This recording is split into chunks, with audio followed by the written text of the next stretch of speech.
पोषण आहार गैरप्रकाराची चौकशी केली जाणार, मुख्यमंत्री एकनाथ शिंदेंची माहिती। झी 24 तासच्या बातमीची मुख्यमंत्र्यांकडून दखल। गळखत छप्पर, तडे गेलेल्या भिंती, जीव मुठीत घेऊन विद्यार्थ्यांचं शिक्षण, राज्यातील जिल्हा परिषदेच्या शाळांचं विदारक वास्तव। झी 24 तासच्या मोहिमेचं विरोधकांकडून कौतुक।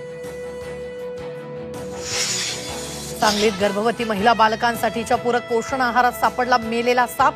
पोषण आहार गुणवत्तेबाबत प्रश्नचिन्ह। आज सभागृहात विषय मांडून तातडीनं कारवाईची मागणी करणार, विश्वजित कदमांची प्रतिक्रिया।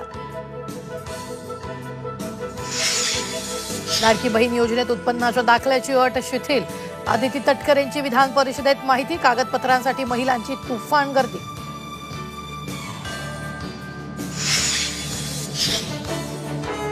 तर शिक्षण क्षेत्रातील सर्वात मोठ्या घोटाळ्याचा पर्दाफाश। बोगस शिक्षक भरतीतून कोट्यवधी रुपयांची लूट। झी 24 तास खास इन्व्हेस्टिगेशन रिपोर्ट।